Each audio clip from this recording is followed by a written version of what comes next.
hari ini sebentar, ini tadi sudah gas rekod ya. Hari ini kita sampai dengan perencanaan untuk tebal kekerasan jalan ya. Ini sudah kelihatan ya materi kuliahnya? Sudah, Pak. Ya.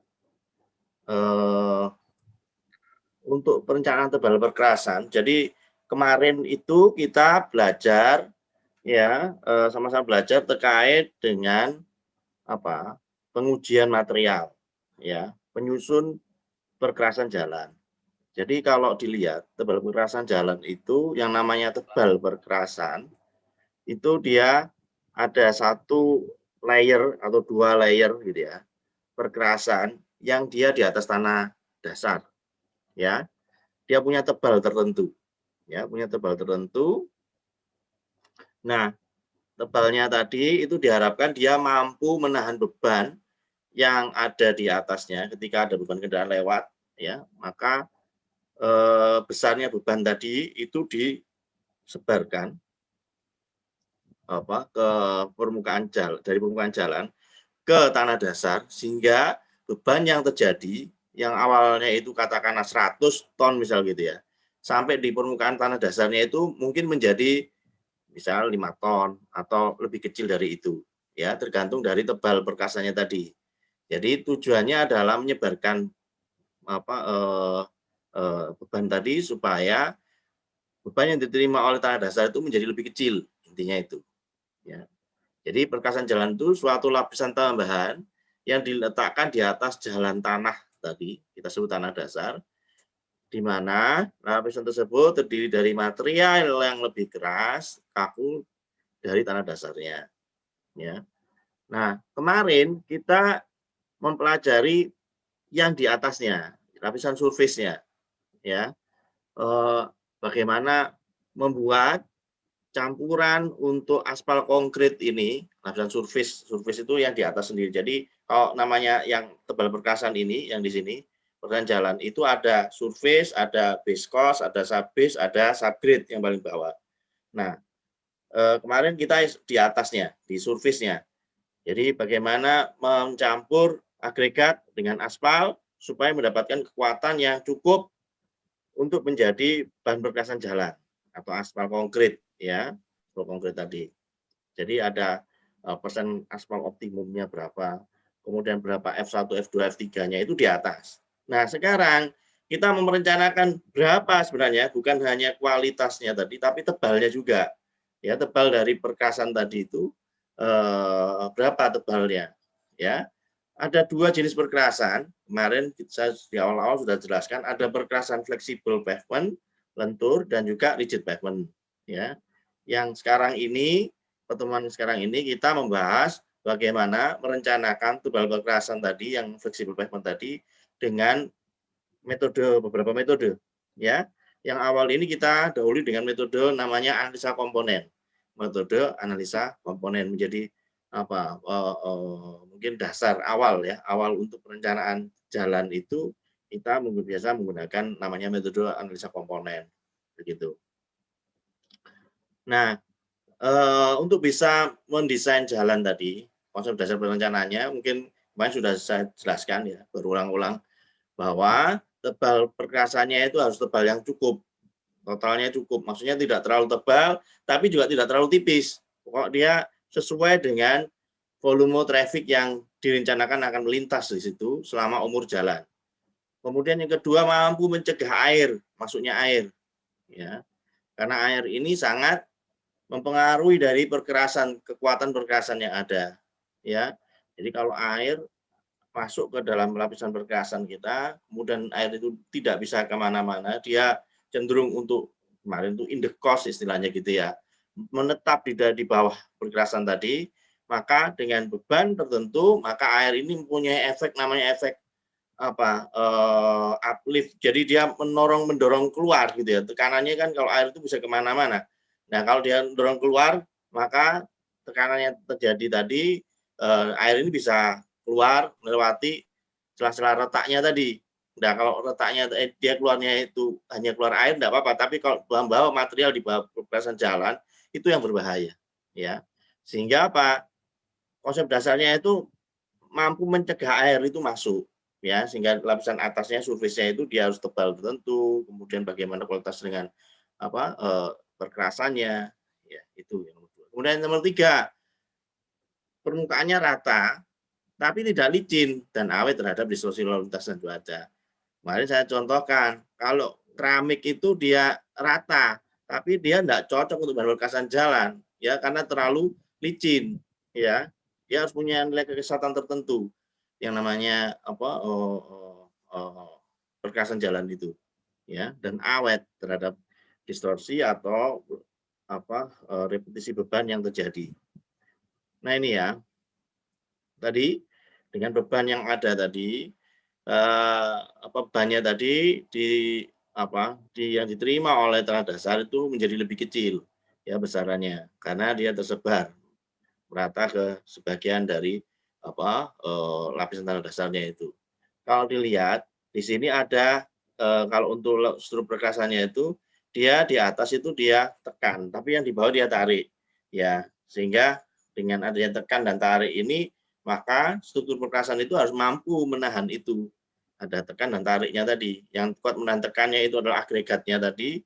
Yang kuat menahan tariknya itu adalah aspal yang dia menyatu tadi dengan agregat tadi, melekat tadi ya. Jadi dia kuat menahan tarik. Sedangkan lapisan pondasi ada base cost atau sub base cost pondasi bawah, ada pondasi atas itu base cost, sub base itu pondasi bawah. Itu dia merupakan material yang sifatnya granular atau sifatnya dia berbutir lepas sehingga tidak menahan sama sekali terkait dengan tarik, dia cukup dengan tekannya tadi begitu ya. Yang kuat menahan tarik itu adalah lapisan surface-nya tadi untuk pergerasan lentur. Oke. Nah, ya ini sudah kemarin ya. Jadi kalau bedanya rigid sama fleksibel, kalau rigid itu dia hampir semua struktur perkerasan untuk surface-nya itu mampu menahan beban gitu ya. Sehingga rigid pavement itu sebenarnya prinsip dasarnya dia sebenarnya tidak butuh lapisan tanah dasar yang cukup kuat. Asalkan tidak kembang susut ya dan seterusnya itu. Tapi kalau dia sudah lapisan tanah dasarnya SBR-nya sudah tinggi, kemudian 6% minimal, kemudian untuk rigid pavement itu sudah cukup dia surface-nya saja begitu. Beda kalau untuk flexible pavement. Ini gambarannya ya. Maka flexible pavement itu butuh yang namanya base cost ataupun sub base cost, pondasi atas ataupun pondasi bawah. Kalau rigid nggak terlalu penting ya. Yang penting dia karena hampir semuanya karena kaku ya, dia diterima bebannya itu oleh lapisan surface-nya saja gitu ya. Nah, ini kalau untuk kemarin ya yang namanya beban di jalan itu beda dengan beban yang ada di bangunan ya. Kalau bangunan itu sifatnya dia permanen ya, sehingga beban yang ada itu dia ya sudah di situ. Maka yang terjadi settlement itu yang penting. Tapi kalau di jalan itu enggak. Di jalan itu adalah beban berulangnya. Maka kalau gedung itu settlement yang penting ya. Kalau dia kan bebannya itu beban menetap di situ maka dia butuh yang namanya daya dukung itu daya dukung terhadap settlement-nya juga. Nah, kalau yang beban di jalan itu beban terhadap beban berulangnya tadi. Ya, sehingga lapisan dia tidak sampai terlalu dalam, tapi dia cukup di lapisan surface-nya tadi. Ya, ini ada namanya repetisi beban. Jadi kalau ada beban atau regangan bebannya ini terjadi, kemudian dia berkurang, maka akan terjadi regangan. Jadi jalan itu lama-kelamaan dia melendut gitu ya. Bisa bayangkan ya, kalau beban pertama dia mulus gitu ya, mulus, kemudian kena beban satu kali dia akan melendut sedikit, beban dua kali dia melendut lagi. Nah, ini semakin lama dia terdeformasi. Jadi sebenarnya dia melendutnya itu dia kembali ke bentuk asal tapi enggak sampai kembali gitu ya. Jadi kemarin pernah saya contohkan kalau kita narik karet itu ya, karet itu ketika tarik dia ulur dia enggak kembali ke bentuk awal ya, dia sudah tertarik ya, meregang. Ini kita sebut seperti itu. Tarik ulur kemudian meregang pada satu batas tertentu dia crack atau dia putus ya, dia putus atau crack. Dia terjadi retak. Nah, juga selain repetisinya tadi, juga besarnya bebannya tadi. Bayangannya kalau di sini yang di bawah sendiri itu dia mobil penumpang misal gitu ya, dia bisa sampai ribuan bahkan jutaan kali baru dia retak. Nah, kalau truk yang besar raksasa gitu dia enggak butuh berkali-kali, mungkin satu kali aja dia sudah terlampaui bebannya sehingga dia langsung rusak begitu ya jalannya. Jadi pada lapisan perkasan tertentu tegangan yang lebih kecil akan menghasilkan tegangan yang jauh lebih kecil pula. Jadi perlukan repetisi ya beban yang jauh lebih banyak untuk mencapai batas kelelahan bahannya tadi. Nah, upaya untuk memperpanjang umur perkasan tadi yaitu mempertebal lapisan perkasan, memakai bahan perkasan yang lebih baik mutunya. Jadi mutu perkasannya diperbaiki, kemudian mengurangi beban roda kendaraan. Bagaimana cara mengurangi beban roda kendaraan? Ya banyak jumlah roda kendaraannya. Ya, kemarin kalau untuk truk itu ada 2, dia nilai EDF-nya bisa 5, yang satunya cuma 2, ya. Kalau mobil penumpang 0,004, ya, atau satu kali truk itu lewat sama dengan 12.500 mobil penumpang lewat, misalnya gitu ya. Jadi mengurangi beban roda kendaraannya adalah dengan memperbanyak jumlah roda kendaraannya, kemudian memperbanyak jumlah sumbu kendaraannya. Yang awalnya single axle menjadi tandem, yang tandem menjadi tridem dan seterusnya. Ya, atau dari single axle menjadi tridem axle. Memperbaiki yang keempat, meningkatkan daya dukung tanah dasar. Jadi tanah dasarnya itu diperbaiki dengan mengganti dengan material yang lebih baik atau kita sebut material urukan atau selected material gitu ya, atau material tanah dasarnya yang jelek tadi diambil kemudian dikupas dikasih material urukan kemudian dipadatkan dengan padatan tertentu sehingga didapatkan daya dukung yang lebih baik, lebih besar. Nah, ini untuk standar Excel. Oke, sampai sini ada pertanyaan? Ada pertanyaan? Jelas ya? Halo? Iya, Pak, lanjut dulu. Oke. Ya. Nah, pada penentuan jumlah volume kendaraan, kalau di teknik lalu lintas atau rekayasa lalu lintas RL yang kemarin, atau PLLT ya, materi kuliah PLLT itu. Nah, itu kita mengenal ada namanya satuan mobil penumpang, ya, untuk mendapatkan jumlah volume atau volume lalu lintas itu menjadi satu satuan, ya, sehingga mudah untuk dianalisa lebih lanjut. Ya, kita sebut sebagai satuannya adalah satuan mobil penumpang. Nah, kalau di jalan, perkasan jalan, volume lalu lintas tadi itu dijadikan menjadi standar absolute. Ya. Artinya standar absolute itu apa? Asumsinya adalah satu kali dia melintas menghasilkan suatu tingkat kerusakan jalan satu kali damage unit. Paham ya? Jadi kalau kemarin itu truk itu nilainya 5. Ya. Di standar absolute itu 5. Artinya apa? Satu kali truk itu lewat itu sama dengan 5 kali ya beban standar itu lewat nilai kerusakannya. Jadi saya ulangi, satu kali truk itu lewat, kalau dia truk itu nilainya E-nya itu 5, ya, EDF-nya itu 5, equivalent damage factor-nya itu 5, maka satu kali dia lewat sama dengan 5 kali beban standar lewat tingkat kerusakannya. Ya. Sebagai satuan untuk menghitung EAL, equivalent axle load, atau satu kali damage unit, equivalent damage factor. Nah, besarnya beban tadi itu diperhitungkan sama dengan 8,16 ton. Ya, 8,16 ton. Itu beban standar. Atau 18 gibbs. Atau 18.000 pounds. Ya, begitu. Nah, kemudian truk atau beban standar itu dia mempunyai 2 roda seperti ini. Ya, 2 roda ini. Sehingga satu roda kalau 8,16 ton itu sama dengan 2,05 ton kurang lebih mampu menahan bebannya. Nah, nilai EA atau equivalent axle load atau equivalent damage factor itu kalau beban tunggal maka nilainya adalah P dibagi 8,16 pangkat 4. Ya, nilainya P dibagi 8,16 pangkat 4. Kalau dia tandem 0,086 kalikan P 8,16 pangkat 4. Kalau dia tridem 0,0148 kalikan P 8,16. Jadi semakin besar, semakin banyak sumbunya ini, maka dia semakin kecil gitu, ya. Jadi kalau misalnya yang di sini tunggal ini dia tidak dikalikan, dia kalinya 1. Tapi kalau dia tandem 0,086, kalau tridem 0,148 gitu. Pertanyaannya, loh Pak, kalau misalnya sumbu depan itu kan dia rodanya enggak double begini.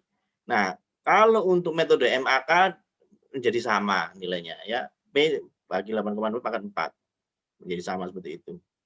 Ya, kalau kita mengacu pada metode analisa komponen Bina Marga tahun 88 atau 87. Nah, kemudian untuk menghitung tadi, maka kita butuh namanya data traffic counting atau road geometric inventory survey dan daya dukung tanah.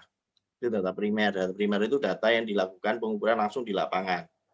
Sedangkan kalau yang satunya data sekunder. Sekunder itu data yang kita dapatkan dari instansi terkait, ya, misalnya data terkait dengan harga satuan material, pertumbuhan lalu lintas, gitu ya, kategori material itu data sekunder. Yang primernya adalah melakukan traffic counting, survei, kemudian ada melakukan road geometric inventory, mengukur lebar jalannya, mengukur lebar bahu jalannya, dan juga daya dukung tanah dasar. Daya dukung tanah dasar kita melakukan survei terkait dengan CBR, ya. CBR kemarin sudah saya terangkan bagaimana menghitung atau mengukur CBR di lapangan, ya, bisa pakai DJPT, bisa pakai CBR Lab ataupun yang lain. Nah, ini formnya.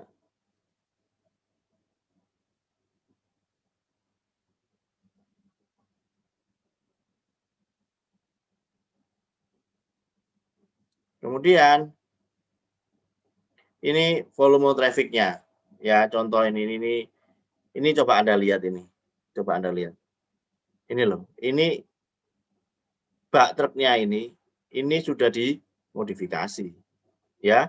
Ini sudah dimodifikasi. Jadi bak truknya itu dia mesti tidak standar ini. Coba kalau di belakangnya ini bak truknya, ini tidak ada baknya, Ding. Kalau yang ini bak truknya ini, ya, ini dia sudah dimodifikasi, ya. Besarnya ini ditambahi, gitu ya, sehingga volumenya lebih besar. Nah, ini yang menyebabkan jalan turun cepat rusak itu karena overload begini. Nah, ini yang satu ini dua truk ini dia ini sumbu belakangnya ini apa? Single axle atau double axle? Sumbu belakangnya. Double, Pak. Double axle, Pak. Double axle ya, double axle. Yang kalau yang belakang itu nggak kelihatan, ini kelihatannya juga single axle kalau ini ya, ini single axle, ini single axle. Ya. Nah, ini penyebab kerusakan itu yang ini, yang belakang itu, yang belakang itu. Nah, ini coba dilihat. Hasil timbangannya itu berat totalnya 54 ton. Yang seperti ini. Berapa bebannya yang diizinkan? Nah, ini 26 ton. Yang terjadi di lapangan 54 ton. Berarti berapa? 2 kalinya kurang lebih ya, 2 kalinya. Apa yang terjadi kalau sudah di overload begitu? Tekanan bannya itu ditambah ini. Gitu, tekanan bebannya 180 PSI. Maksimum itu 130 PSI, ini ditekan sampai 180 PSI. Apa yang terjadi biasanya? Bisa ban itu kalau dia tidak kondisinya prima, dia bisa cepat aus dan meletus. Ya, ternyata guling.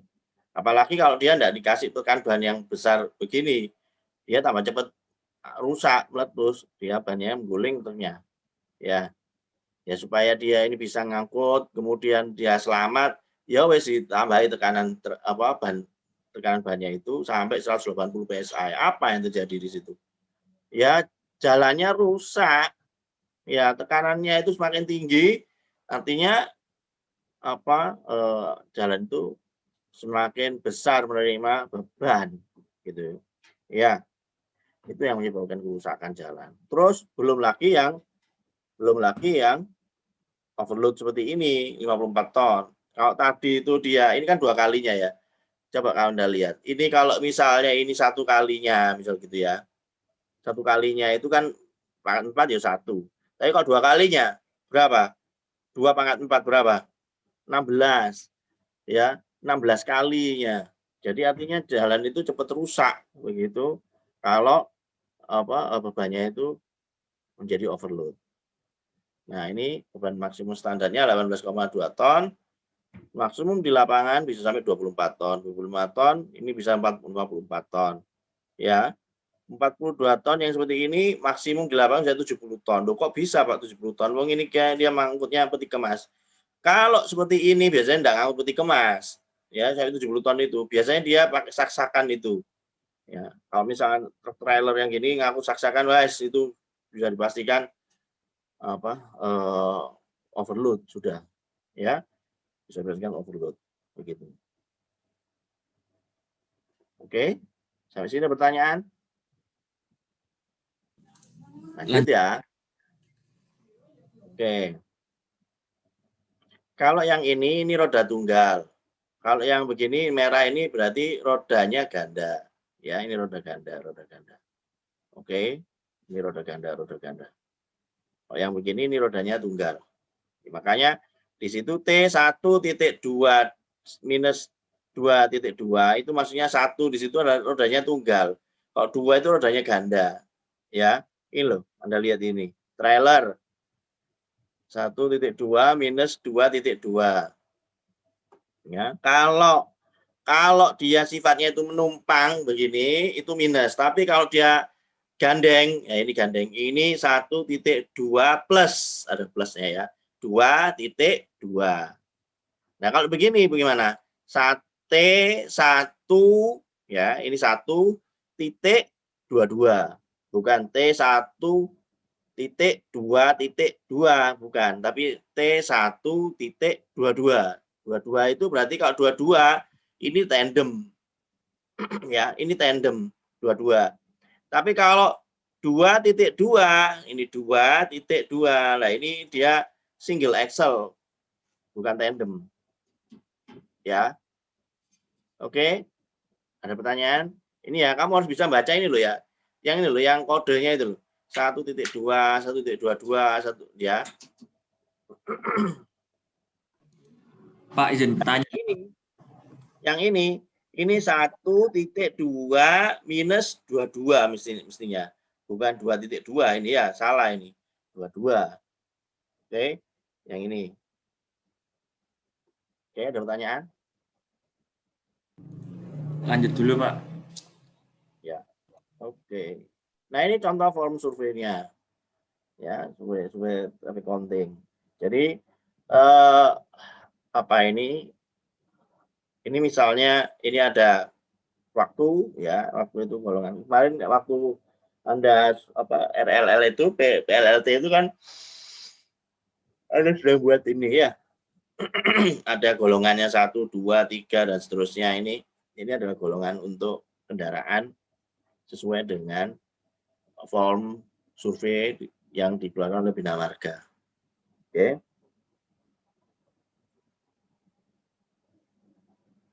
Nah, pertanyaannya begini. Kalau yang 7C ini simbolnya apa? Simbol untuk truknya. Kalau yang ini yang katakan 6A atau 6B itu adalah T1.2.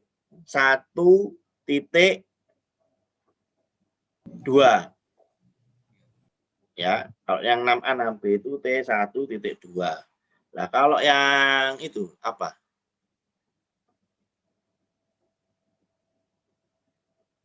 Bentar ya.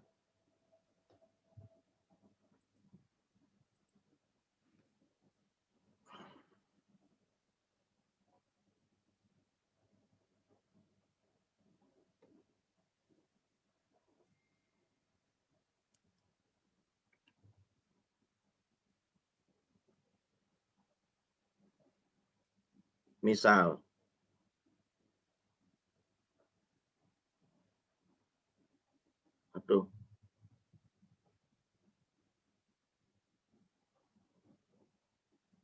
gambarin.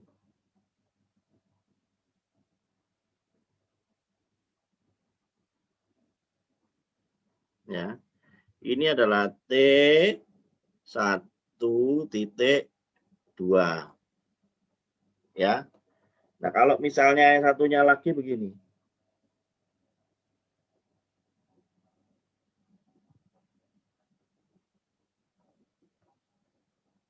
Nah, begini. Ya, itu adalah T1.22. Oke? Paham ya? Iya Pak, paham Pak. Kalau yang satu lagi, misalnya begini.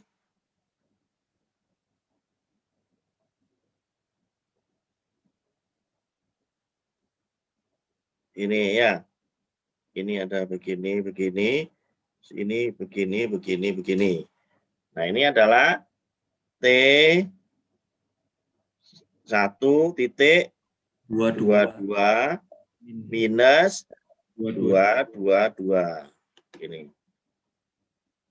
Ya. Yang ini peti kemas. Biasanya itu dia ini untuk 40 feet. 40 feet.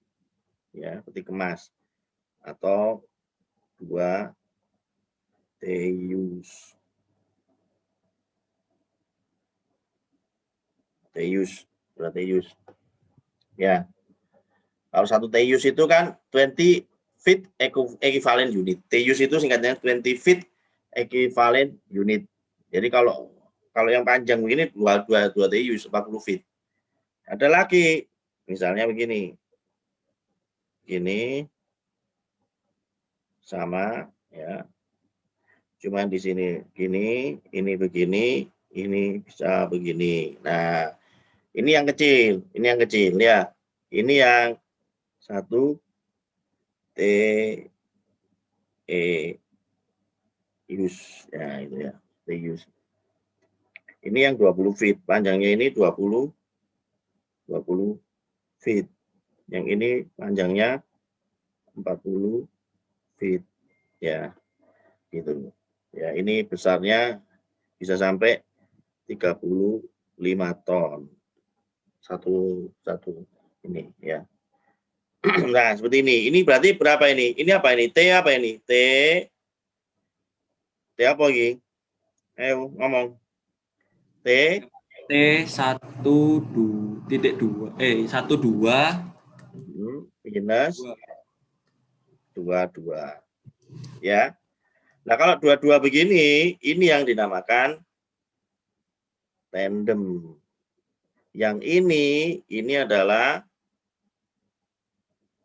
tridem. Ya, tridem. Yang ini tandem. Ya. Begitu. Oke. Yang ini single axle, ini single.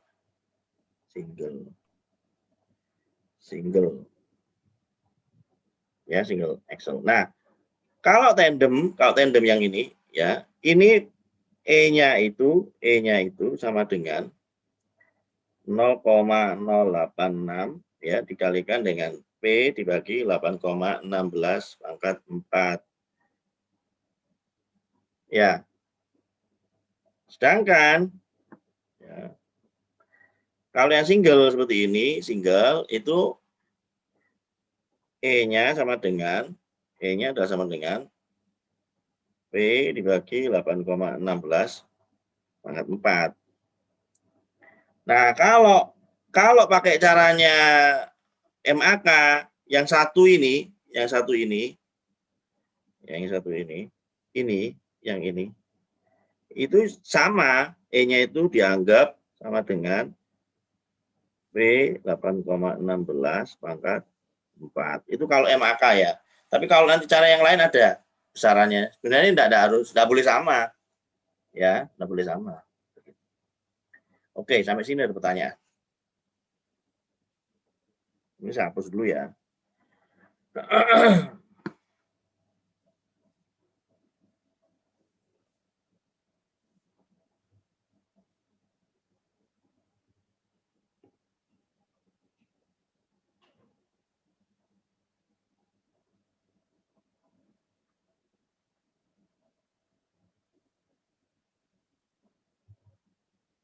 Nah, sekarang kalau T ini, nilai E-nya ini, EDF-nya itu ya, nilai E atau EDF atau terserah lah, EAL apa terserah, E-nya truk ini, E-truk 1.2 ini sama dengan P dibagi 8,16 pangkat 4 ditambah P dibagi 8,16 pangkat 4. Nah, sekarang tergantung P-nya. Jadi ini berapa beratnya ini? Berapa beratnya ini? Kalau misalnya di sini itu dia persentasenya ini 25%, ini 75%, maka P-nya di sini ini ada P totalnya tadi, P maksimumnya tadi, maka P yang di sini, P ini adalah P sumbu depan. Ini sorry. Ini P sumbu belakang. Ya. Nah, P sumbu depan yang ini atau P sumbu depan yang belakang ini itu sama dengan yang ini ya. Itu adalah P max ini, P max dikalikan dengan 0,25. Sedangkan yang ini P max dikalikan dengan 0,75 gitu ya, dibagi 8,16 pangkat 4. Nanti ketemu berapa. Oke. Nah, sedangkan untuk yang satu yang di sini E sama dengan T 1.22 karena dia tandem di belakang. Maka yang di sini tetap P depan ya, P sumbu depan dibagi dengan 8,16 pangkat 4 ditambah 0,086 P sumbu belakang dibagi 8,16 pangkat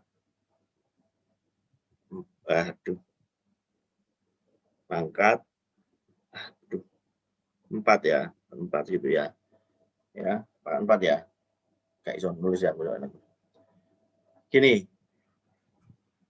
Oke. Nah, sekarang berarti tergantung yang di sini berarti ya. Berarti tergantung yang ada di sini. Ini berapa ini?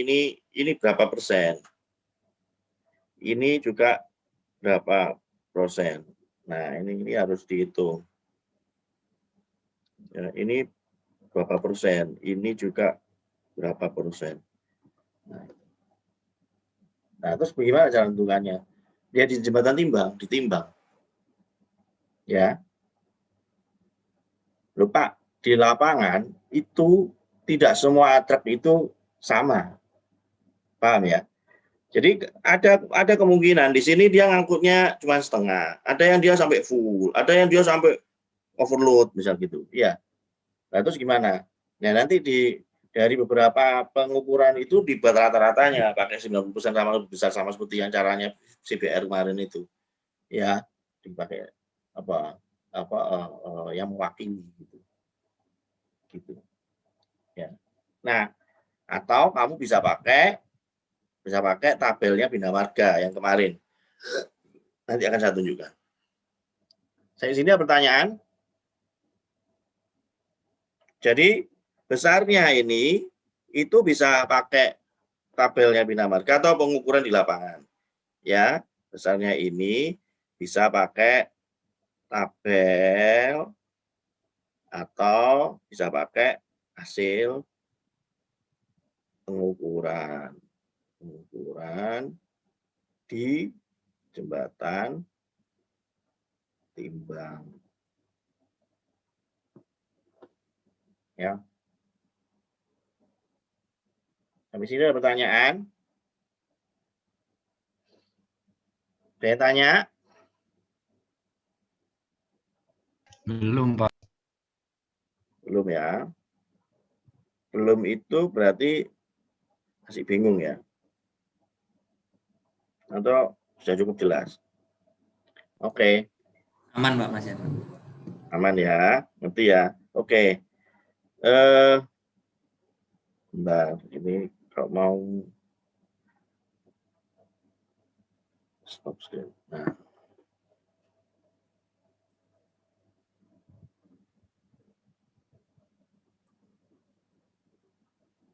Oke.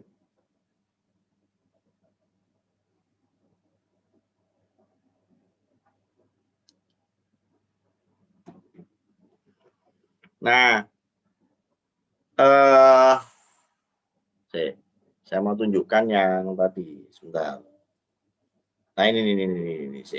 Nah ini ya. Ini coba dilihat. Ini ada persentasenya. Ya kalau untuk mobil 50% 50%. Kalau ini yang tadi pakai tabel itu ya. Kalau untuk bus 34% 66%. Kemudian kalau untuk truk itu 34% 66%. 34% 66%. Begitu ya. Ini 25 75%. Kalau tergandeng 18 28 27 27%.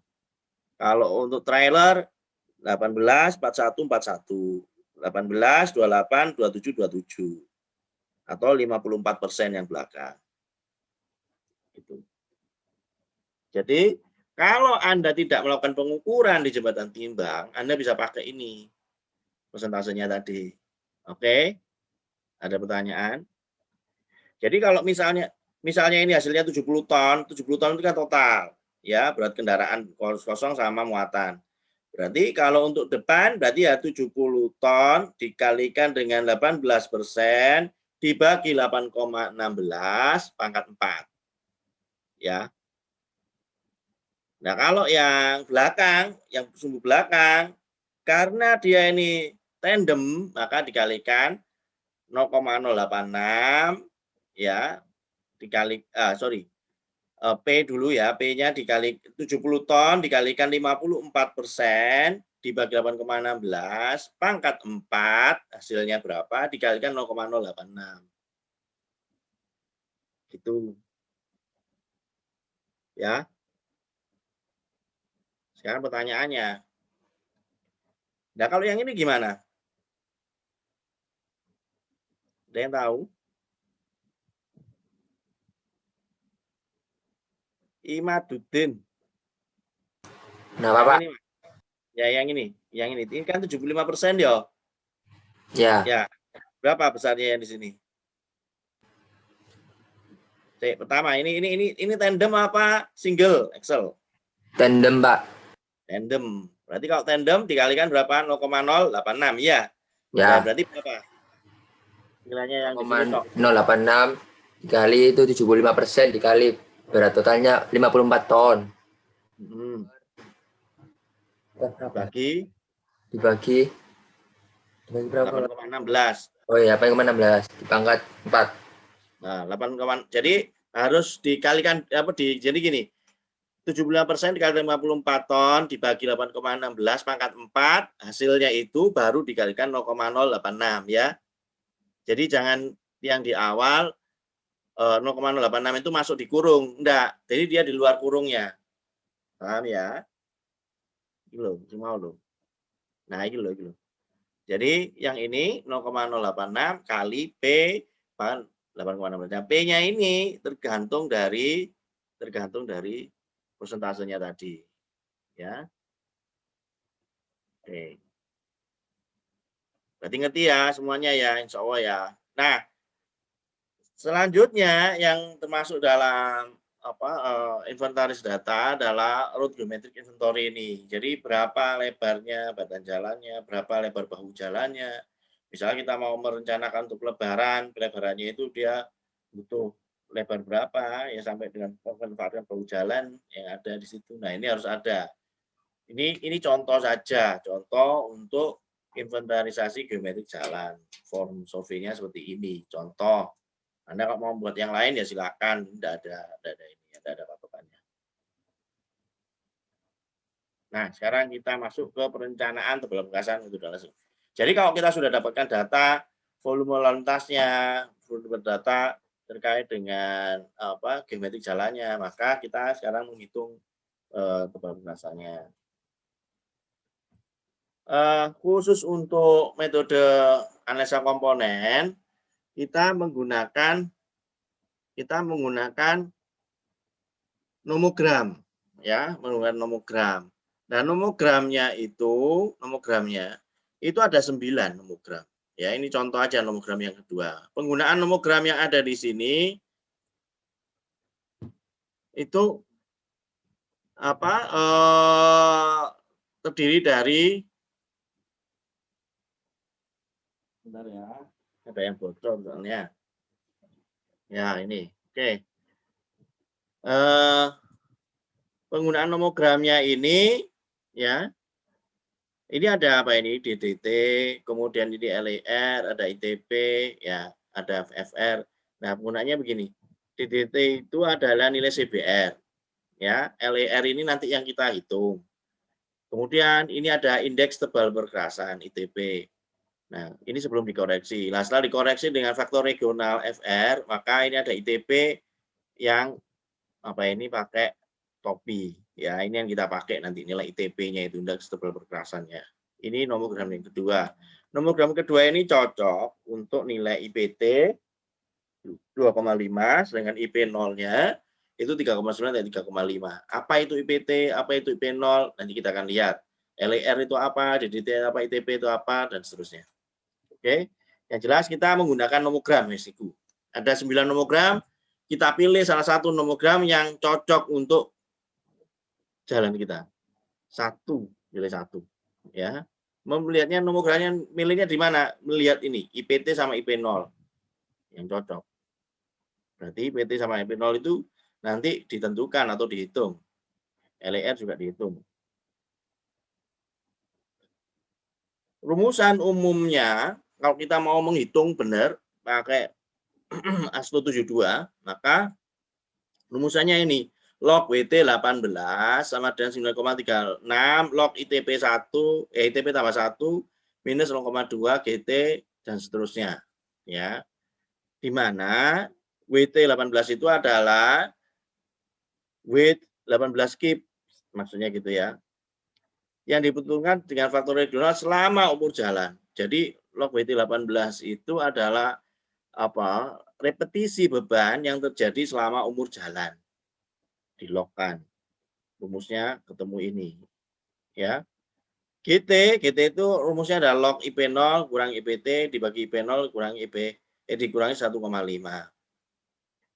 DTT dari rujukan dasar yang mempunyai korelasi terhadap nilai CBR. Ya. Nanti nilai CBR berapa, DTT-nya sekian gitu ya. Faktor regional nilainya 0,5 sampai 4. Itu adalah rumusan dasar untuk analisa komponen pakai ASTO 72. Jadi Anda tidak perlu menghitung pakai rumusan ini tapi menggunakan nomogram. Nanti itu dia. Nah, sekarang kita lihat satu-satu. Daya dukung tanah dasar dia berkorelasi terhadap nilai CBR. Ya. Karena dia tanah dasar, maka yang dihitung adalah subgrade-nya, CBR subgrade. Ya. Daya dukung tanah dasar subgrade, ya. Kita bisa menggunakan grafik yang ini atau gunakan rumus empiris yang ada di sini. Jadi kalau misalnya CBR tanah dasarmu berapa? 10% misal gitu ya. 10% itu kira-kira DDT-nya itu kira-kira berapa ini? 6 ya, mendekati 6 atau 6 DDT-nya. Itu kalau 10% CBR tanah dasar. Kalau 5% berapa? 5% berarti di situ kira-kira DDT-nya berapa ini? 4 antara 5 4,6 atau 4,7. Ya, kalau misal CBR-nya 5. Dan seterusnya. Jadi nilai CBR-nya itu ditentukan, maka ketemu DDT. Itu kalau untuk menghitung rumusan yang di sini. Ya, ini DDT kurangi 3. Atau pakai nomogram ini. Ini kan ada DDT ya. DDT-nya ini tergantung dari nilai CBR. Oke, ada pertanyaan sampai sini? Dari rujukan tanah dasar? Halo? Belum ada, Pak. Tidak ada ya. Kalau mau pakai yang rumusan, ini DDT itu sama dengan 4,3 log CBR plus 1,7. Ini rumusnya. Kamu tidak pakai ini, tapi pakai rumus ini juga tidak apa-apa. Sudah ya. Nah, sekarang faktor regional. Faktor regional itu tergantung dari curah hujan, kelandaian, ya, dan juga persentase kendaraan berat yang ada di situ di jalan kita. Contoh, misal jalan kita itu jalannya relatif lempeng, lempeng itu lurus terus nggak naik turun, gitu ya. Berarti kelandaian itu apa gradien atau kemiringan jalan ya ke arah memanjang itu kurang dari 6%. Kalau dia lurus datar itu kan berarti kan 0% ya. Kalau misalnya agak naik sedikit ya 1% atau 2% ya. Kelandaiannya kurang dari itu, berarti kelandaian 1. Dilihat berapa persen kendaraan yang berat yang lewat di situ. Misal kendaraan beratnya itu total kendaraan berat itu berarti apa? HV ya, heavy vehicle atau truk atau selain mobil penumpang sama sepeda motor. Ya, selain mobil penumpang sama sepeda motor. Itu dianggap sebagai HV atau bus ya, truk itu HV. Berapa jumlah truknya? Misal jumlah truknya terhadap total jumlah keseluruhan volume lalu lintas selama 1 hari itu kurang dari 30% atau sama dengan 30%, maka dilihat lagi berapa curah hujannya. Anda bisa dapatkan data dari dari Google bisa. Karena kan curah hujan itu kan bisa dilihat, maksudnya bisa kita tentukan ya dari Google Climate atau dari aplikasi yang ada di Android misal gitu ya, kita dapatkan nilai di daerah itu iklimnya misalnya curah hujannya 900 kurang dari 900 mm per tahun. Ya. Maka kita pakai berapa faktor regional 0,5. 0,5 di sini. Ya. Tapi kalau misalnya kendaraan beratnya lebih dari 30%, ya antara 1 sampai 1,5. Anda bisa pakai 1, bisa 1,5, terserah. 1,25 silakan. Itu adalah untuk penentuan faktor regional. Oke, ada pertanyaan? Oke. Ya. Terus ya, pada bagian jalan tertentu seperti persimpangan, pemerintahan, maka faktor regional ini ditambah 0,5. Pada daerah rawa, faktor regional ditambah 1. Misalnya ketemunya di sini 0,5, karena di daerahmu itu adalah daerah atau lokasimu pembangunan jalan itu daerahnya bekas sawah misal gitu ya, atau bekas tambak, ya ditambahi 1, berarti 1,5 ya. Awalnya itu ketemunya 0,5 tambah 1,5 jadi 1,5. Misalnya gitu. Ya. Nah, itu faktor regional. Berarti DDT faktor regional bisa ya. Sekarang indeks permukaan. Nah, indeks permukaan ini tadi ada IP0, ada IPT. Indeks permukaan awal kita sebut sebagai IP0. Jadi IP0 itu adalah indeks permukaan pada awal usia rencana. Jadi jalan ketika dia dibuka awal sekali, maka indeks permukaannya itu tinggi atau dia masih karena baru belum rusak. Ada IPT, kemudian ada IPT. IPT itu indeks permukaan pada akhir umur jalan. Indeks permukaan pada akhir umur jalan. Jadi jalan itu sudah dilalui oleh beberapa repetisi beban kendaraan selama umur jalannya sehingga jalannya itu menjadi rusak atau mendekati rusak. Itu IPT. Ya, pada akhir umur rencana jalan kita. Jadi tergantung lintas ekivalen rencana, tergantung dari jumlah repetisi beban yang terjadi, ya, dan klasifikasi jalan. Nanti dilihat di tabel. Jadi IP0 sama IPT Anda tidak perlu menghitung atau nanti IPT yang dihitung ya. Anda bisa lihat tabel, ya, bisa lihat tabel. Nah, lihat tabel itu yang mana? Yang ini. IP0 itu kalau misalnya jalan itu kita rencanakan dengan lapisan aspal konkret, aspal beton, ya, dengan nilai roughness itu kerataan ya, kerataan. Misalnya kalau jalan itu dengan jalan dengan dibangun aspal konkret AC itu biasanya nilai roughness-nya dia kurang dari 1000 mm per kilometer. Jadi jalan itu kalau semakin dia tidak rata kan dia gurun. Nah, ini kerataannya tadi itu nanti dilihat gitu ya, dilihat. Semakin banyak jeglongan-jeglongannya begitu, maka dia semakin besar nilai milimeter per kilometernya itu tadi ya. Kalau jalan itu lurus dan dia rata misal gitu, berarti tidak ada kerataannya dia kecil gitu ya, atau bukan kerataan kecil ya. Artinya jalan itu ya sudah rata begitu ya. Tapi kalau dia banyak lubang, banyak itu dia roughness-nya besar. Nah, last tone aspal konkret ya. Kalau roughness-nya itu kurang dari 1000 mm per kilometer, maka IP 0-nya adalah 4. Yang keempat. Ya, ini contohnya. Kalau burda, burtu, lapen, ya labur 2, labur 1, ada begitu ya.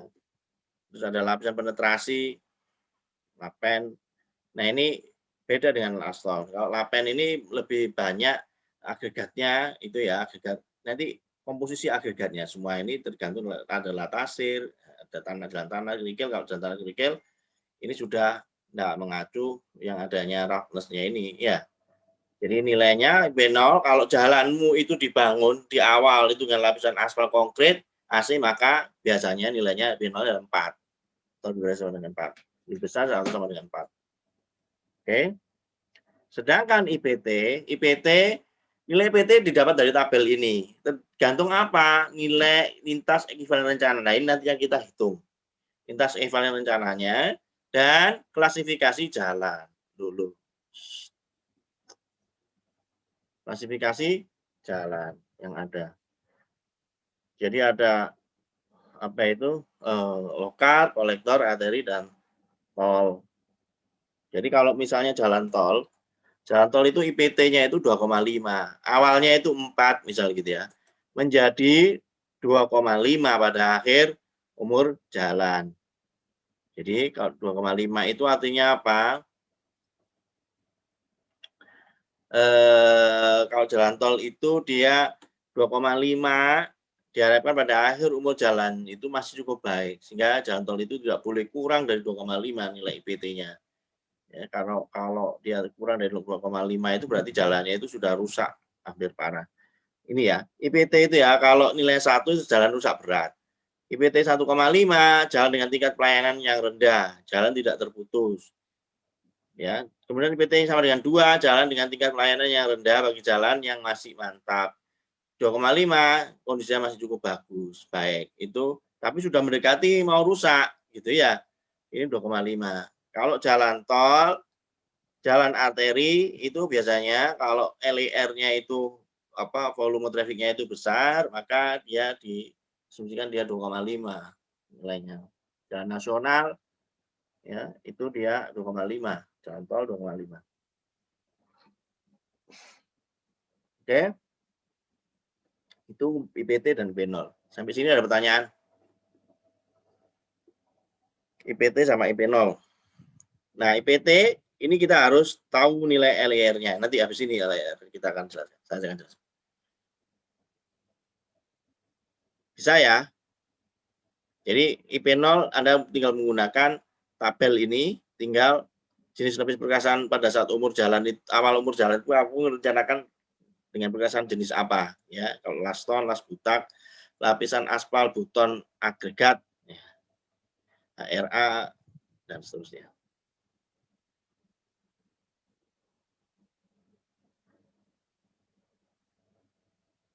Penentuan nilai EP0, IPT ini untuk menentukan nomogram tadi ya, menentukan indeks tebal perkasanya ya, untuk menentukan ITP-nya. Jadi IPT ini indeks permukaan akhir atau indeks permukaan tahap itu digunakan untuk IP0 dan IPT ya, untuk menentukan nomogram dan juga hasil akhirnya digunakan untuk menentukan indeks tebal perkasan ya, ITP. Jangan jauh bingung ya, ada IPT, ITP. Ya, masing-masing beda. Nah, sekarang bagaimana menghitung lintas ekuivalen rencana tadi? Ya, lintas ekuivalen rencana itu Ini rumusnya ini, LER sama dengan LET dikalikan FP. FP itu adalah faktor umur rencananya ya, sama dengan umur rencana dibagi 10. Jadi nomogram yang ada tadi, nomogram ini, nah nomogram ini disusun untuk umur jalan di 10 tahun, ya. Seperti ini ya, nomogram 2 ya. IPT-nya 2,5, IP0-nya 3,9, 3,5. Nah, kalau IPT-nya 2, IP0-nya 4, ini pakai ini. Jadi IP0-nya apa? Kamu misalnya laston, berarti lihat yang ini 4. IPT-nya apa? Jadi kelas jalanmu apa? Kelas jalanmu kalau arteri 2,5, ya bisa 2,5. Atau jalan tol 2,5, berarti pakai nomogram berapa? Berarti cari nomogram, IP0-nya dia lebih dari 4, kemudian IPT-nya dia 2,5. Berarti nomogram berapa? Lihat. Nomogram 2 enggak, ya. Kalau 2 enggak. IPT-nya 2,5 tapi IP0-nya kan 4, harusnya 4, lebih dari 4. Ini kan 2 gabungan, berarti enggak. 3 juga enggak, IP0-nya 4 tapi IPT-nya 2, harusnya 2,5 IPT-nya. Ini IPT-nya 2, ini enggak. Ini juga enggak. Ini enggak. Mana lagi?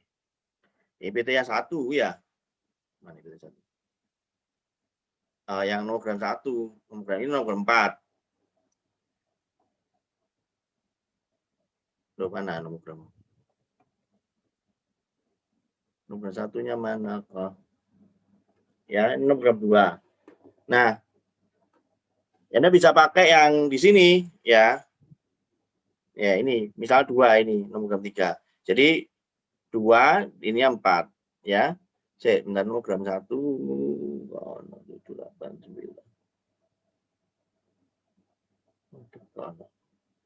Saya kehilangan 1 nomogram ya. Ya wis lah, bentar.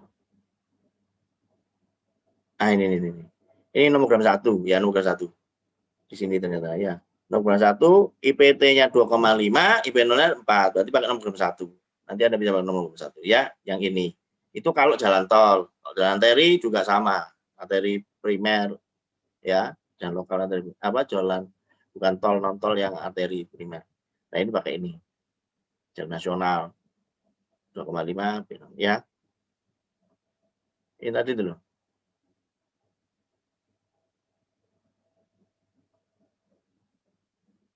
Ini loh. Ini kalau arteri kan ini tahu 2,5, tol juga 2,5. Kalau nilai R-nya ini ya, kalau nilai R-nya tapi tergantung ya, nilai LR-nya tergantung LR. Kalau arteri tergantung nilai LR-nya. Kalau tol bisa dipastikan LR-nya lebih dari 1000. Sehingga dia pakai 2,5. Oke. IPT, IP0 begitu ya. Nah, sekarang LER.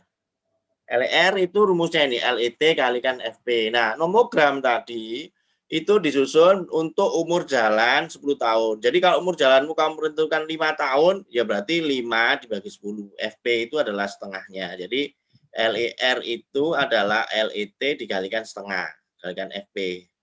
Ya, FP itu rumusnya ini, UR dibagi 10. Nah, misalnya kamu rencanakan untuk 20 tahun umur jalannya, berarti 20 tahun 20 bagi 10 2, berarti LER itu LET dikalikan 2. Karena kita merencanakan 20 tahun gitu ya. Nah, LET itu rumusnya ini 0,5 LEP ditambah LEA. LEP itu apa? LEP lintas ekivalen permulaan. LEA itu lintas ekivalen akhir umur jalan.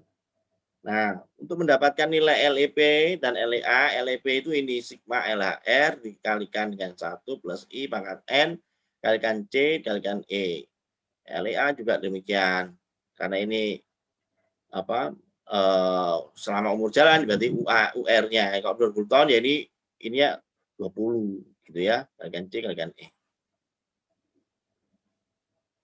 Oke, ada pertanyaan? Saya lanjutkan aja dulu ya. Ini kan Ya, Pak.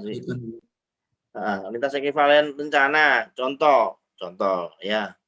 Bila data lalu lintasnya ini hasil surveimu mobil penumpang itu berapa? 1.400. Kemudian bus 450. Ya, kemudian ada truk 10 ton 90 jumlahnya. 20 ton 45. Beban sumbunya depan belakang ini. Ini beban depan, beban belakang dalam tonase. Ya. Berarti ini kan berapa persen ini per persen ya? Atau ini sudah ton dan ton ya, tidak perlu ngitung persentasenya. Ini sudah dalam ton. Nah, bila volume kendaraannya ini angka pertumbuhannya dari 6%, umur jalannya 20 tahun, tipe jalan 6/2 undivided, maka berapa LAR-nya 20 tahun? Dihitung. Misalnya ya, mobil penumpang 1.400 kendaraan, beban depan 1 ton 1 ton. Nilai ekivalennya E-nya itu adalah 0,002. Yang belakang, yang depan 0,02, yang belakang 0,02. Totalnya sebenarnya 0,04 ya. Nah, kemudian bus ini nilainya. Rumusnya bagaimana? Rumusnya pakai yang ini ya, pakai yang ini. Jadi kalau misal depan berarti ya 1 dibagi 8,6 pangkat 4. Ini 1 begitu ya. Kemudian yang bus berarti kan 3 dibagi 8,16 pangkat 4. Yang belakang 5, 8,16 pangkat 4. Nah, kecuali yang dia truk 20 ton ini, maka ini 14 di sini. 14 dibagi 8,16 kali pangkat 4 kalikan 0,086. Maka ketemu ini. Ini 0,742. Di total dengan sumbu depan belakang, totalnya itu. Oke, sampai sini pertanyaan? Belum, Pak. Ngerti ya? Mendapatkan ini yang total ini tahu ya? Dari mana? Tahu. Oke. Nah, kalau di ini tadi kan pakai MAK ya. Kalau di PDT 2005 ya Bina Marga menggunakan Austo Road 92, persamaan EAL itu yang digunakan. Kalau sumbu depan itu adalah P dibagi 5,4. Jadi bukan 8,16. Bagi 5,4 pangkat 4. Karena dia bannya tidak double. Ya, bannya dia 1 ya. Jadi single axle, single wheel itu P dibagi 8,4. Itu yang untuk sumbu depan. Kalau misalnya yang sumbu belakangnya itu single axle double wheel, maka P 8,16 ini pangkat 4.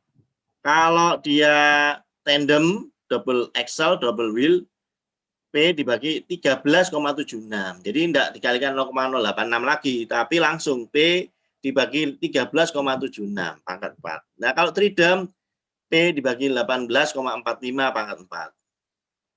Oke. Ini kalau pakai rumusan Bina Marga atau PDT 05 tahun 2005 ya. Jadi bukan pakai Asto 72 lagi. Ini pakai Asto Road 92 atau pakai mana itu Asto 93 ya. Nah, ini kalau pakai manual desain perkerasan jalan Bina Marga tahun 2013, tadi 2005 ya. Tahun 2013 untuk desain lapisan tipis atau burda atau struktur tanpa perkerasan struktur perkerasan tanpa penutup, maaf.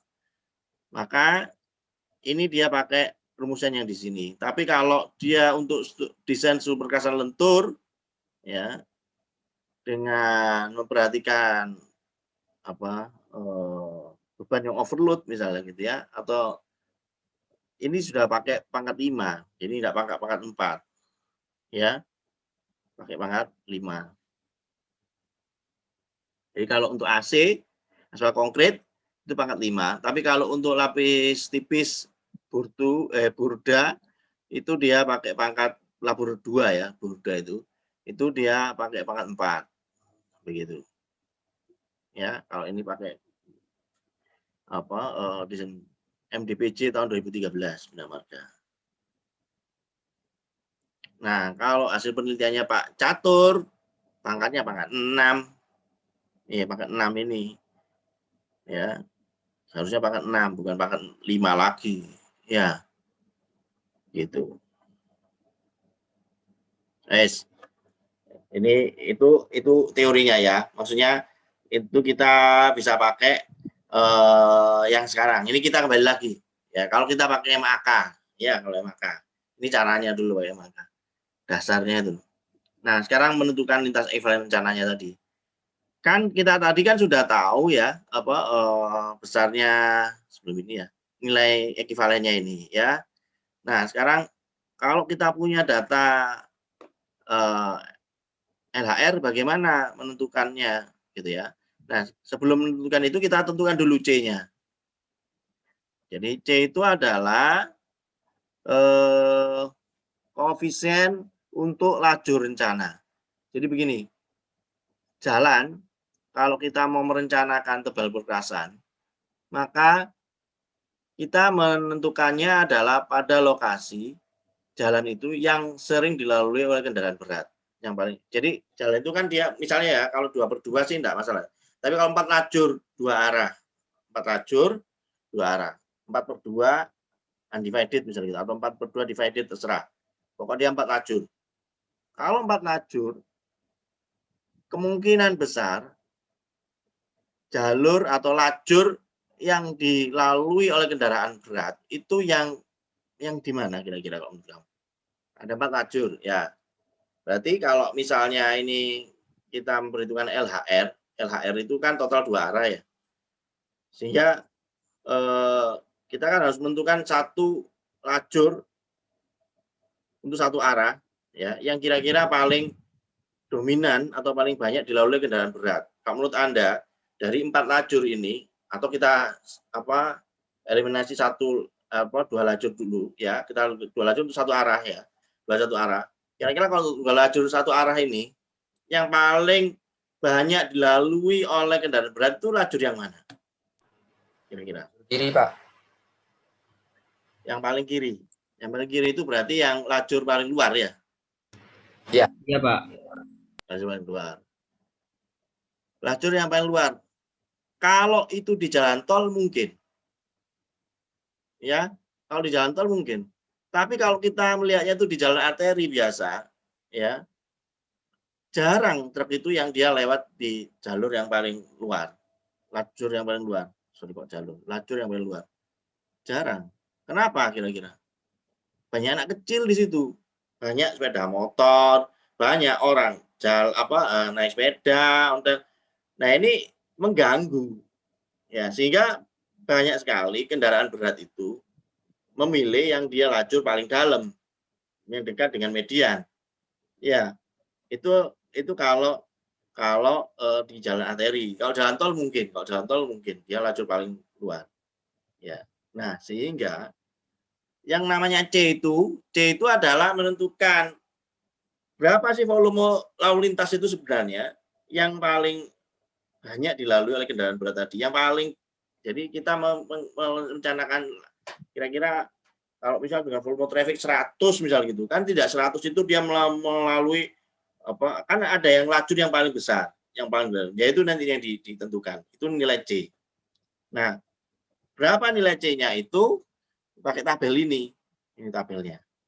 Ya. Jadi kalau misalnya jumlah lajurnya itu berarti misalnya berapa? Kalau kita perencanaan kita 6 ya tadi ya. 6 lajur. Ini tadi kan contoh soalnya kan 6/2 divided. Berarti ada 6 lajur. Berarti 6 lajur, kita lihat 6 lajur di sini. 6/2 berarti 2 arah tuh. Ya 2 arah. Berarti C-nya itu adalah untuk kendaraan ringan, ini ada kendaraan ringan, dan kendaraan berat itu 0,2, dengan kendaraan berat ada 0,4. Begitu. Jadi kalau misalnya ini mobil penumpang, maka C-nya ini masukkan dia 0,2. Tapi begitu kita bus atau truk 0,4. Gitu ya. Ya ini nih. Ya nilai C-nya ada 0,2. Oh, ini 0,4. Oke?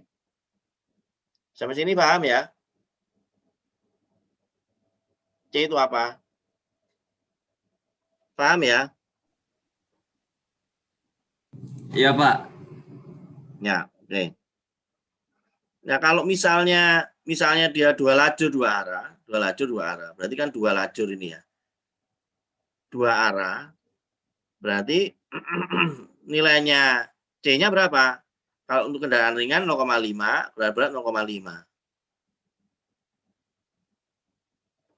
Ya, 0,5, C-nya itu 0,5 besarnya. Gitu ya, kira-kira. Kalau dua lajur dua arah. Kalau ini 6 lajur. Kalau 4 lajur ini 0,3, 0,45. Oke. Nah, kemudian volume kendaraannya berapa? 1.400 penumpang. E-nya berapa? 0,04. C-nya 0, ketemu LP adalah 0,126. Bus 450.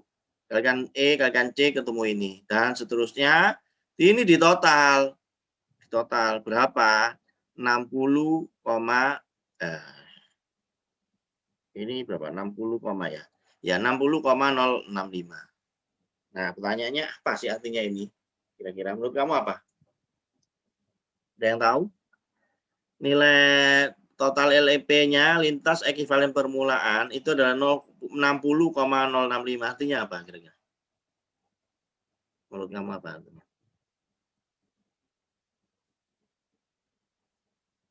Halo? Ada yang tahu? Tidak tahu, Pak. Oh iya, wes. 60,065 itu artinya ini kan ada nilai E ya, E. Berarti nilai jalan itu nanti ya di lintas permulaan itu direncanakan dengan atau dia 60 kali di awal itu.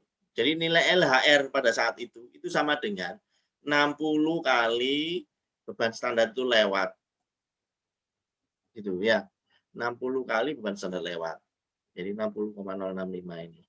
Ini nilai LEP-nya. Nah, sekarang tadi untuk menentukan LER itu kan ada LEP, ada LEA. Ya. LER itu adalah LET dikalikan FP. LET itu adalah LEP dikalikan LEA setengahnya. Berarti kan tadi kan yang kita tentukan LEP-nya dulu. Ya, sigma LHR.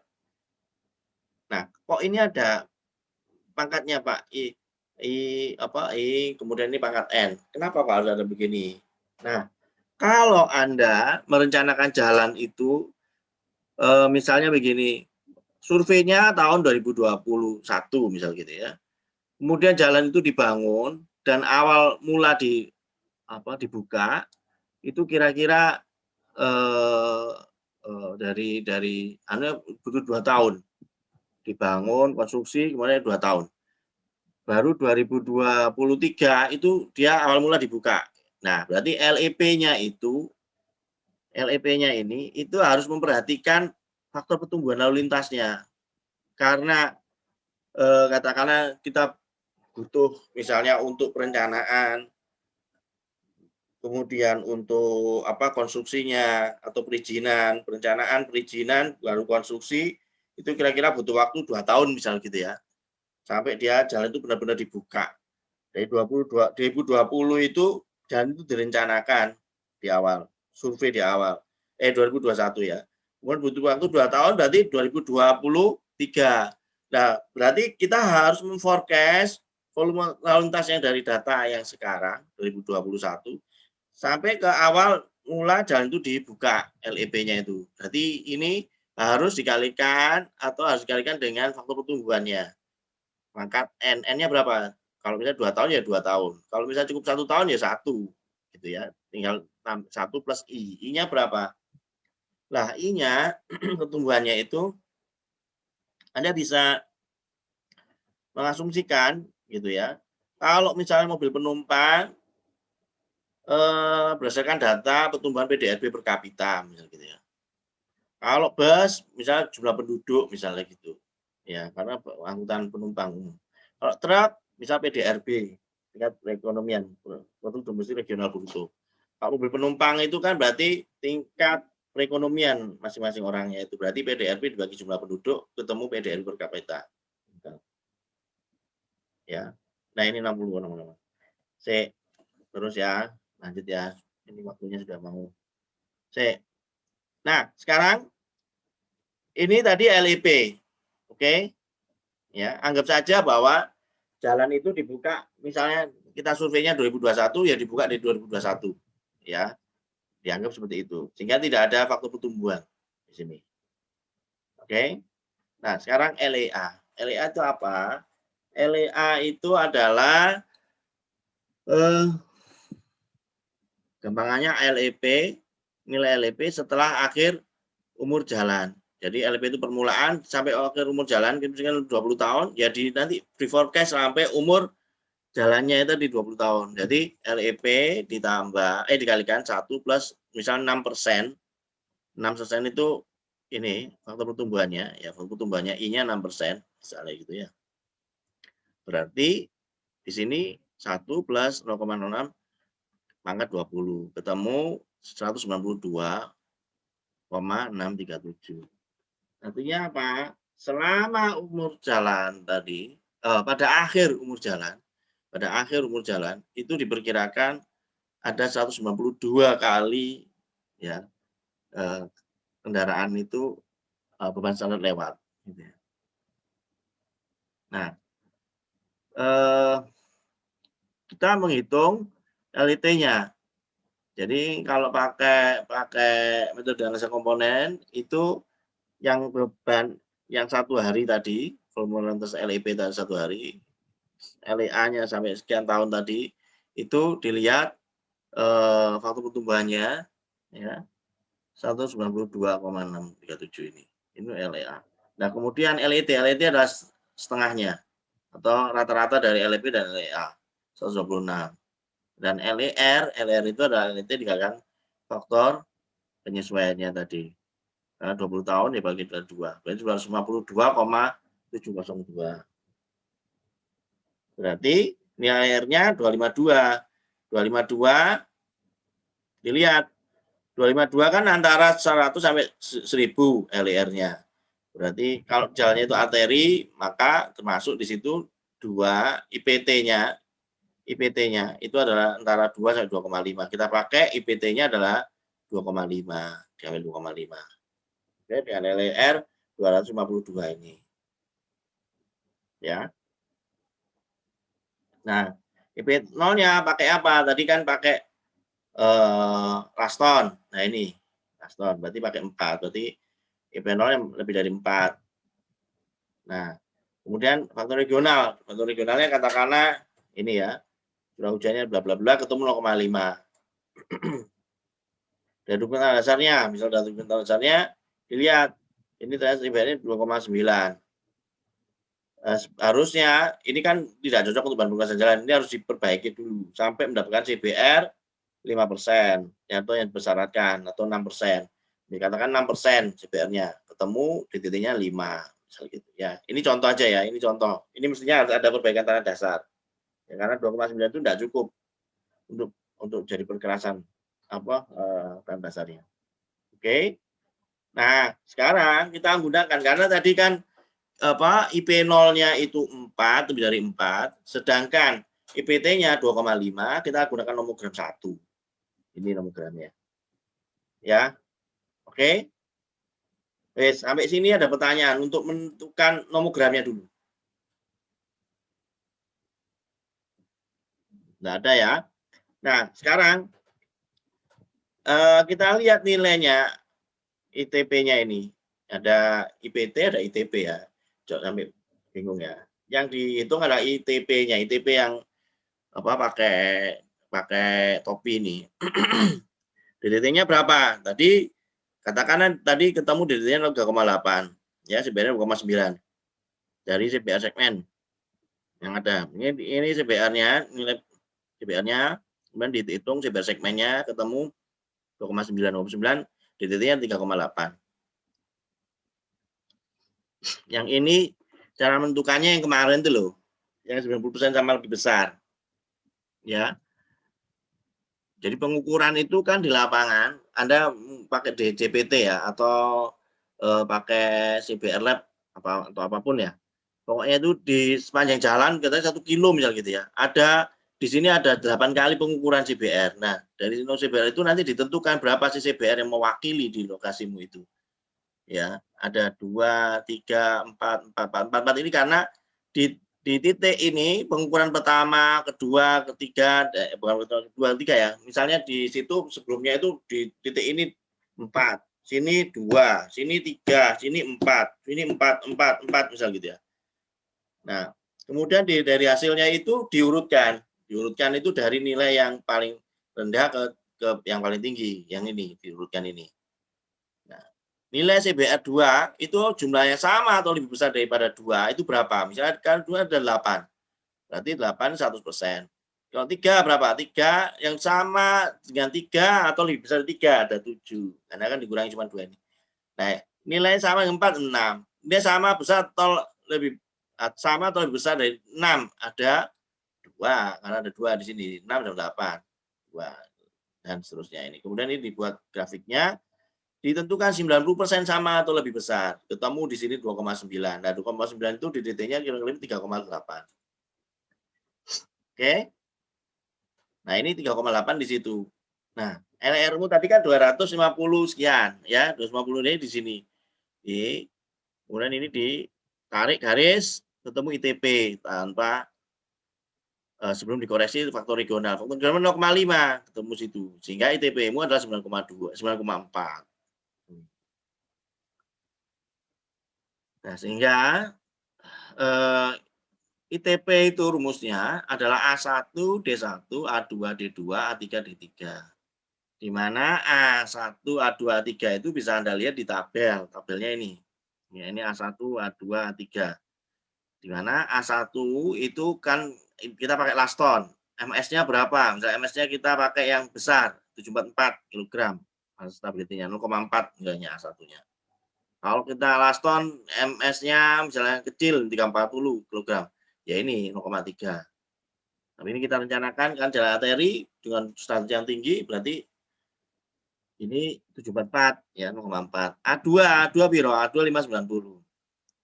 Dan seterusnya A3 untuk situ kelas A dan itu A1, A2, A3 diketahui.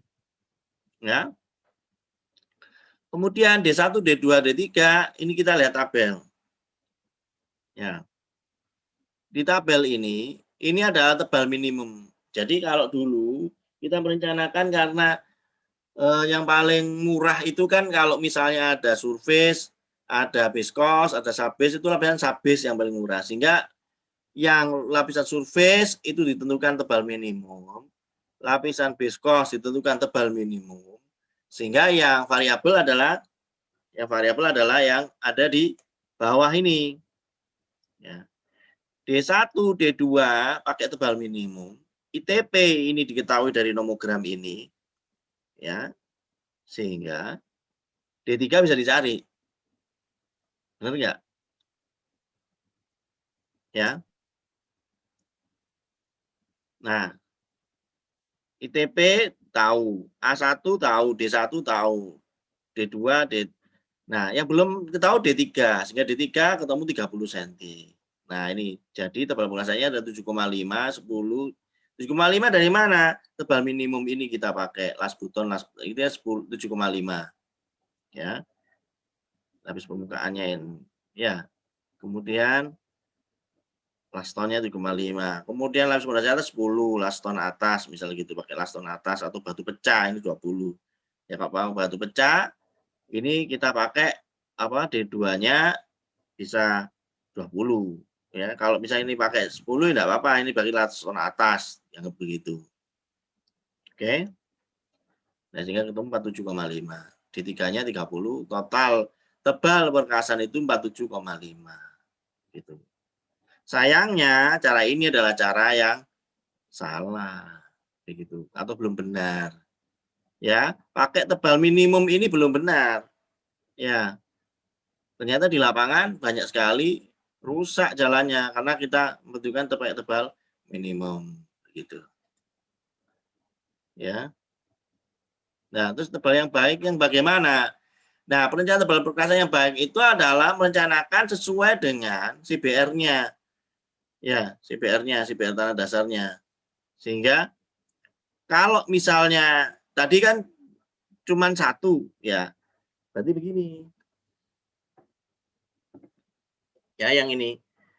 Ini nomogramnya pada perencanaan nomogramnya itu bukan hanya ketemu satu nilai ITP, tapi nanti ada 3 nilai ITP. Ya, ada 3 nilai ITP seperti yang ada di sini. Oke.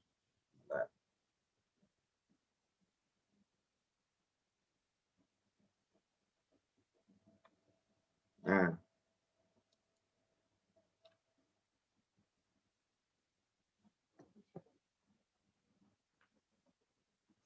ini. Tadi ya.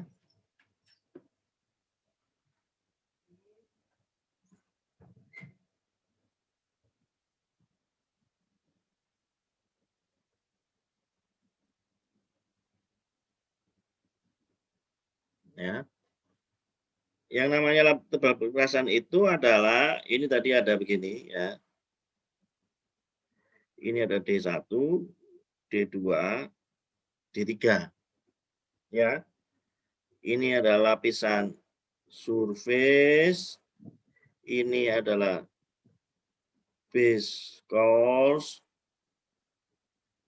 Ini adalah sub base course. Ya. Nah, tadi yang pakai cara yang tadi itu kita menentukan di sini ada namanya tebalnya tadi ya, ITP.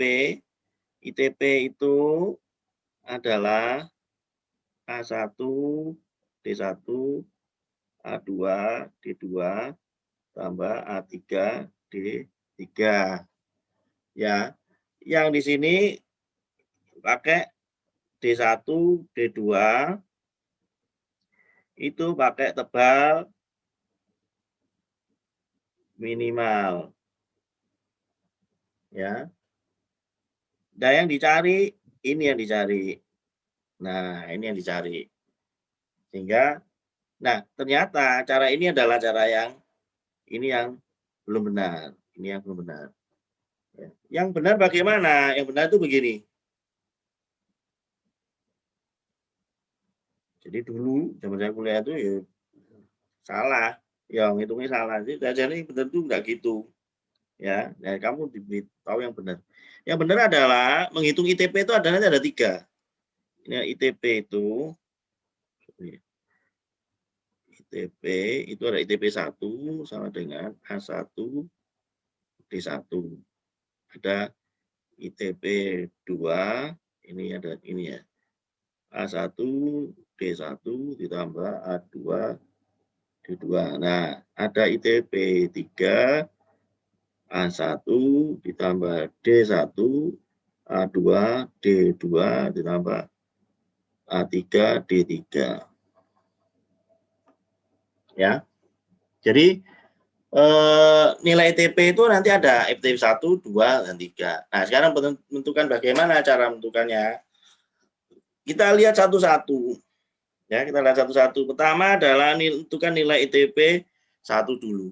ITP 1 itu dasarnya adalah dari lapisan di bawahnya. Jadi CBR lapisan di bawahnya. Di bawah surface, ini surface ya. Itu ada lapisan apa? Bawah surface. Halo? Base course, Pak. Base course. Nilai base course. Base course itu dia punya, jadi ini ada base course, CBR base course. Nah, CBR base course-nya berapa? Berarti kita harus lihat CBR base course-nya. Jadi nilai CBR base course-nya berapa di situ? Menentukan nilai ITP-nya dasarnya dari ITP DDT-nya CBR base course. Ya. Sehingga nanti dari nomogram ketemu berapa nilai ITP-nya ini. Ya. ITP-nya tahu, A1-nya tahu, D1-nya tahu. Jadi D1, D2 itu bukan pakai tebal minimal, harus dihitung. Harus dihitung. Nah, sekarang bagaimana? Berarti D1-nya bisa dicari. Benar nggak? Dengan menggunakan nomogram tadi, kita bisa menggunakan atau bisa menghitung besarnya ITP 1 ya dari CBR, dasarnya dari CBR base cost-nya. Kalau tadi yang awal tadi CBR-nya kan pakai CBR subgrade. Sorry, ini kan subgrade ya. Ini subgrade. Ini subgrade.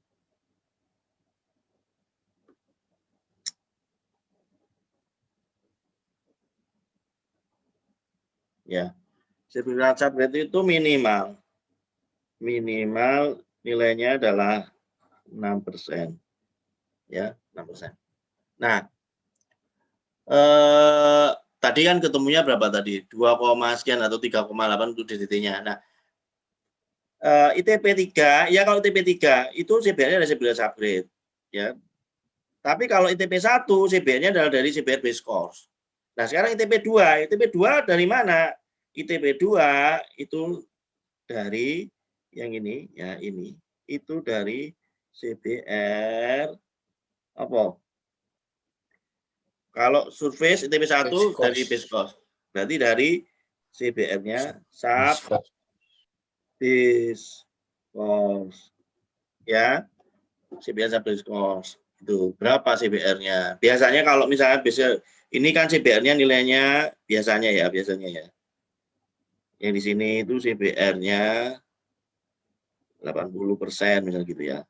Terus yang base cost-nya, sub base cost-nya berapa CBR-nya? Pakai CBR 60% misalnya gitu atau kurang dari itu. Ya nanti tergantung material materialnya. Ya nanti dilihat.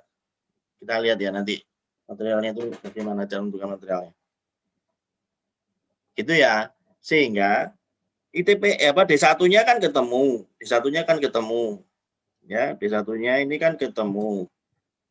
Ya, ini kan ketemu D1-nya. Dimasukkan ke sini D1-nya. Berarti D2-nya kan bisa dicari. D2-nya kan bisa dicari. Betul nggak? Ya. Jadi kalau yang ini tadi masuk ke sini. Yang di sini, kemudian ini masuk ke sini, dia masuk lagi ke sini. Ya. D2-nya ini dia masukkan ke situ. Ya, sehingga nanti D3-nya tahu. Ya, berarti kalau ITP 3 dari CBR-nya pakai CBR yang mana? CBR-nya subgrade yang 6% atau berapa itu, ya. Oke.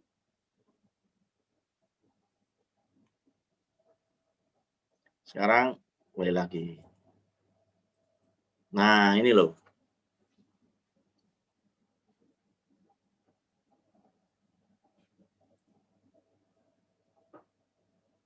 Nah, ini contoh yang lain, contoh yang lain.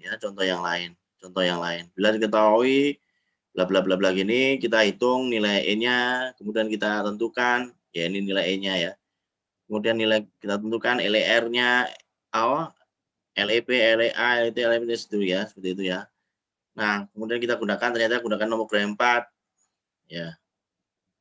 Nah, ini. Perencanaan tebal penerusnya seperti berikut. Tanah dasarnya subgrade adalah CBR-nya 3,05 misalnya gitu ya. Dapatkan dari dukungnya adalah 3,08.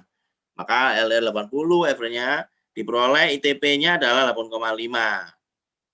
Sedangkan lapis fondasi bawah untuk menggunakan sirtuk nitron dengan CBR 50%.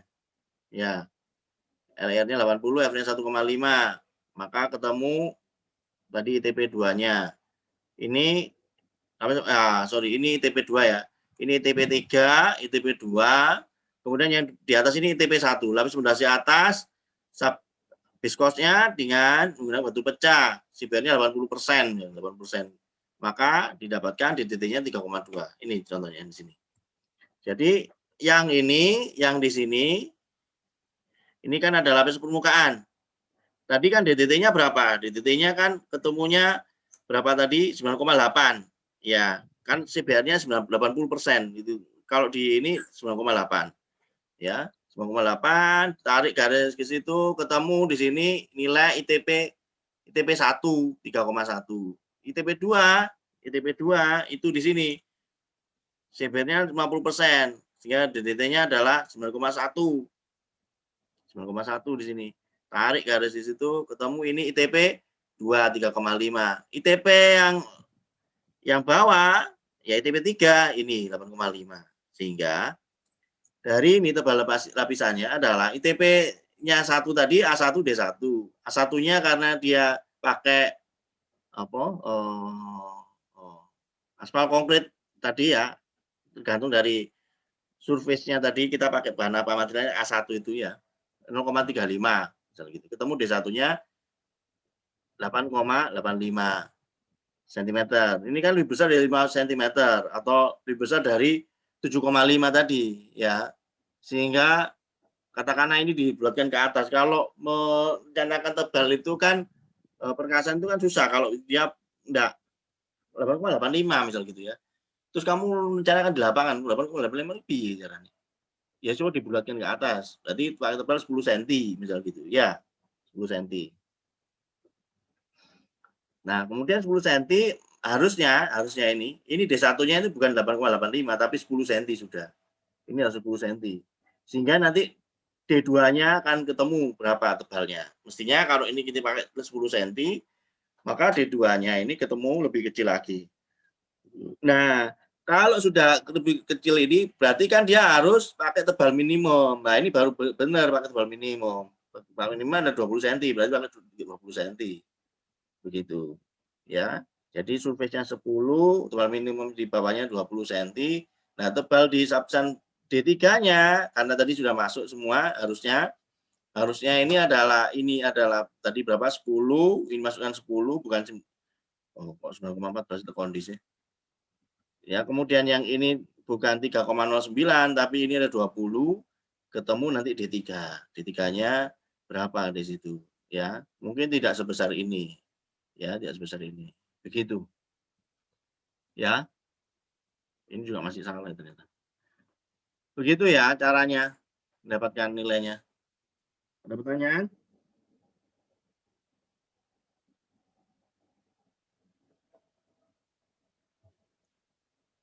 Halo? Tidak ada, Pak. Tidak ada ya. Ngerti semua ya? Kali. Iya Pak, nanti dipelajari lagi Pak. Oh, siap. Figo. Juga sama dipelajari lagi. Iya Pak, nanti nonton YouTube-nya Pak tadi yang akhir-akhir udah nggak fokus saya Pak. Oke. Jagat dan Gazi. Oh. Zulfan, Werna, ngerti ya semua ya. Nanti kalau nggak ngerti bisa ditanyakan di WA Group. Oke? Itu untuk cara MAK. Sudah, waktunya sudah habis. Saya kira kalau tidak ada pertanyaan, saya kira sampai di sini. Assalamualaikum warahmatullahi wabarakatuh. Waalaikumsalam. Warahmatullahi wabarakatuh. Terima kasih Pak. Ya.